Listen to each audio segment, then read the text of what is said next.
Bismillahirrahmanirrahim. Merci beaucoup la Fondation Multaka et la Tariqa Qadiriya Bouchichia.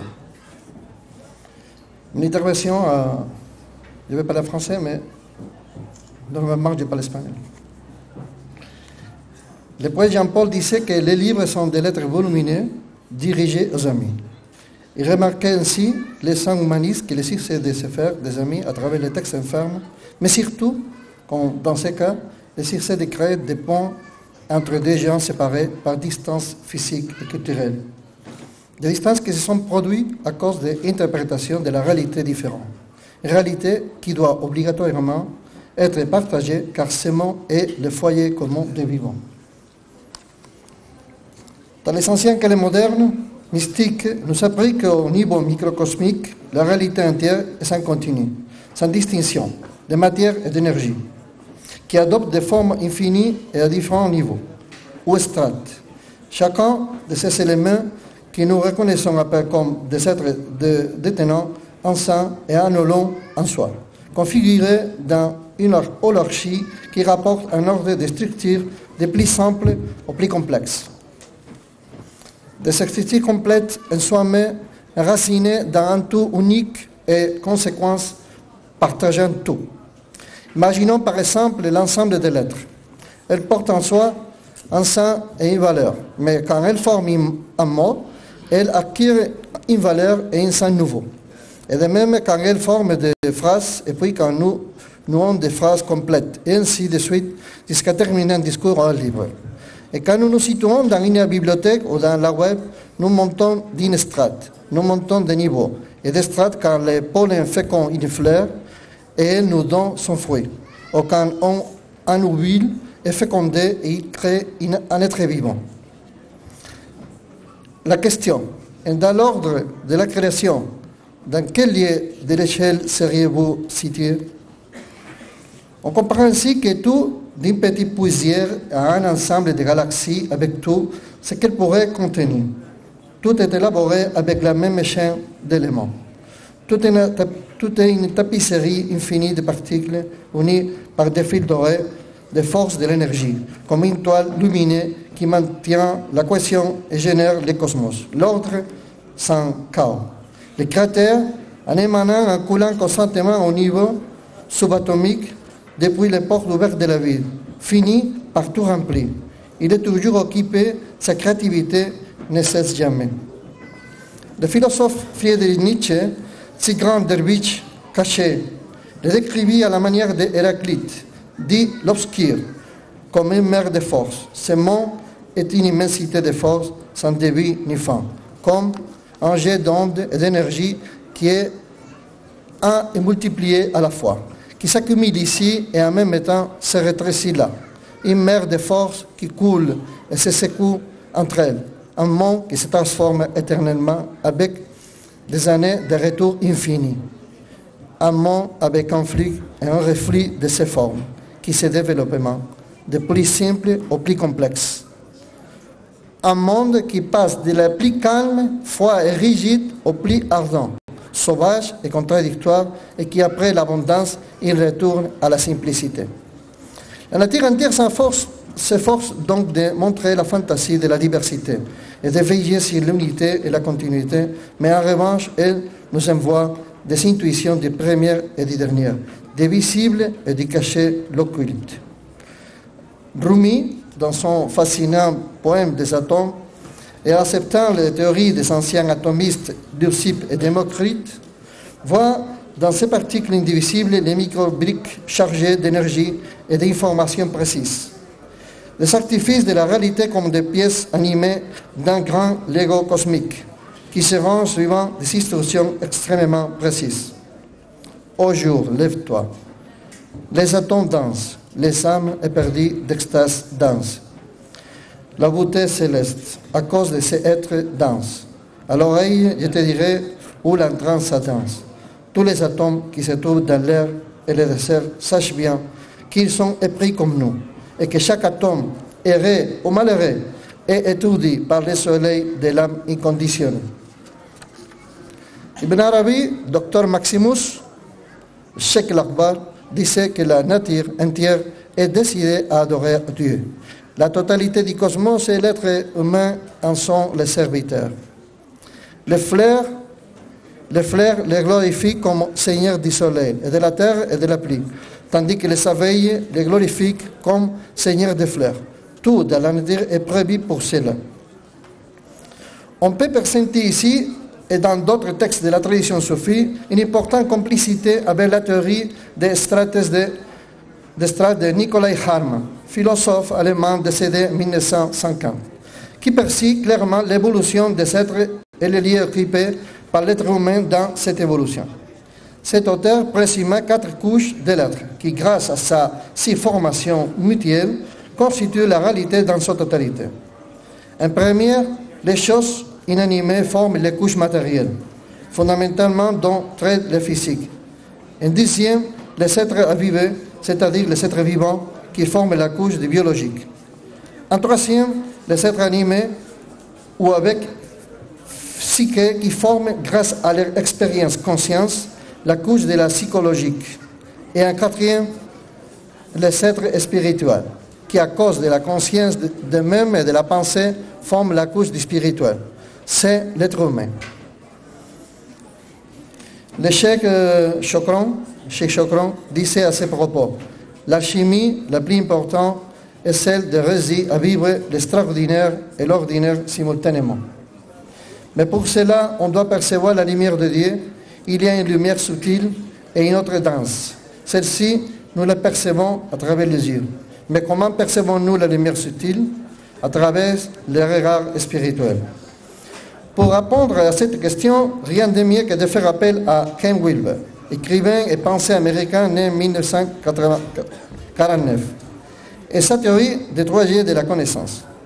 Nous pouvons accéder à une vision équilibrée et intégrée de la réalité ou à un nouveau paradigme, à une vision qui inclut l'aile de chair, l'expérience sensible, l'empirisme, l'aile de raison, c'est-à-dire la logique et le rationalisme, et finalement l'aile de la contemplation, qui est la vision spirituelle qui nous rapproche du transcendant.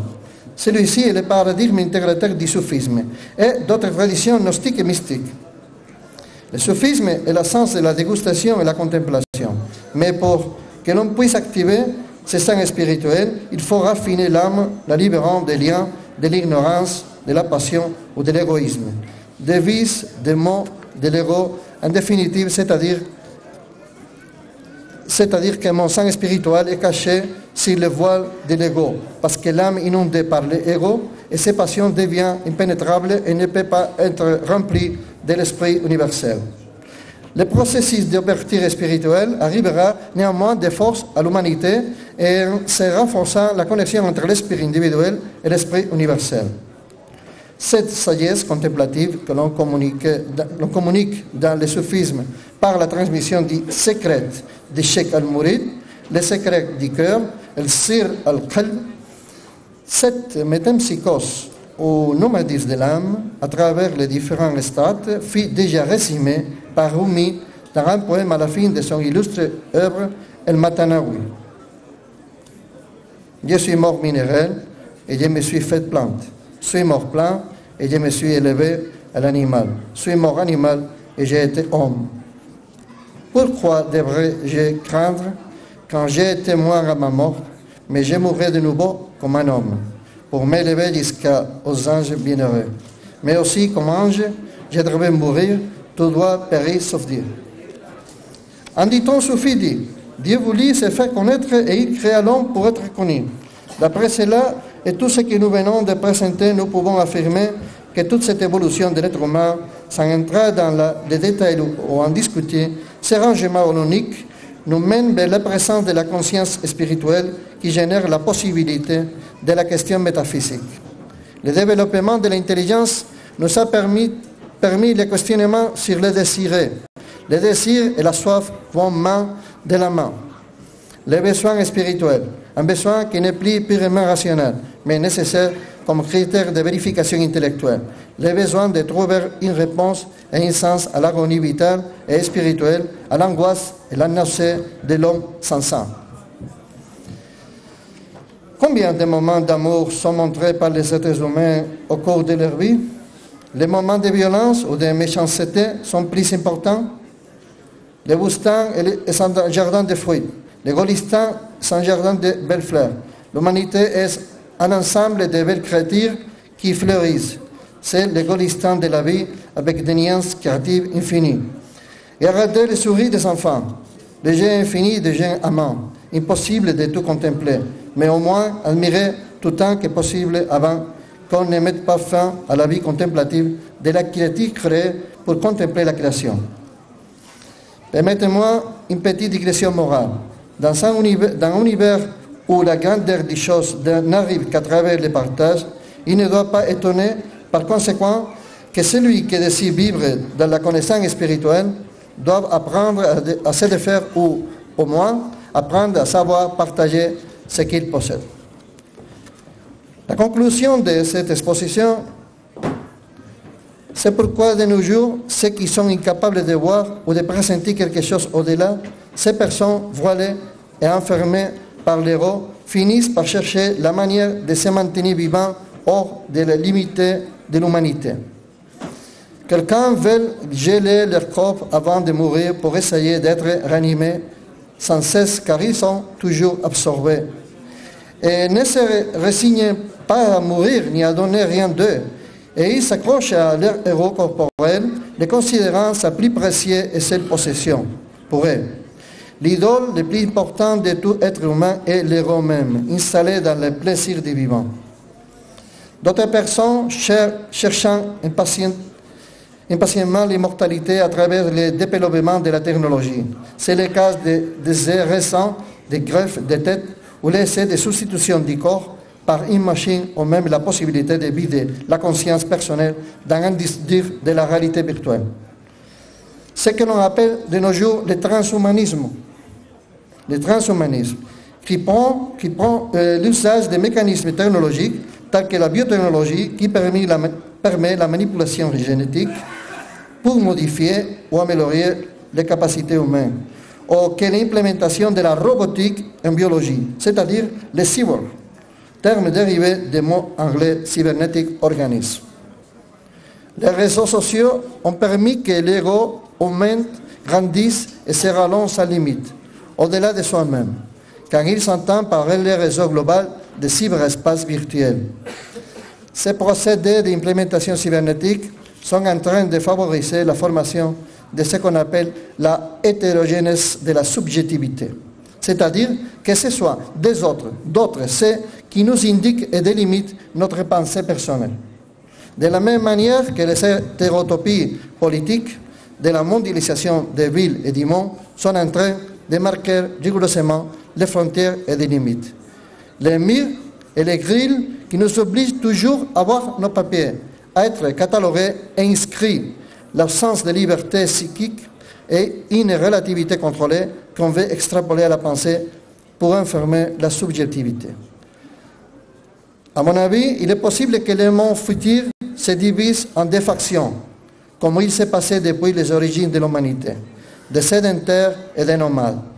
Les sédentaires chercheront l'éternité des corps et l'identifiant la rime avec l'âme qui habite et ils voudront une vie la plus éternelle possible. Amoureux de leur héros, ils les considéreront leur seule possession et ils chercheront à retenir l'impermanent, y arrivant peut-être, liant ainsi leur moi à ce monde, en arrêtant le voyage de l'âme car ils ne croient pas à l'existence. Les nomades, de son côté, voudront être dans ce monde pour l'améliorer des conditions de la Heim pendant des années, mais à la fin, ils préféreront d'abandonner afin que les âmes continuent leur voyage de perfection en traversant des dimensions. Si vous permettez, vous avez encore 2 minutes. Oui, d'accord. Ça y est. Le corps est la rime de l'âme. Elle abrite l'esprit du nomade. Elle accompagne pendant une partie du voyage. La rime est le corps qui abrite. Elle est source de plaisir et de douleur. C'est l'ombre pendant les jours dans le désert et le refuge éclairé dans la nuit froide. La rime est au nomade ce que le corps est à l'âme, parce que nos âmes sont des nomades dans la terre. Et la tariqa et le soufisme indiquent montre les valeurs universelles vers la part mondiale. Merci beaucoup. Shukran bezef. Salam.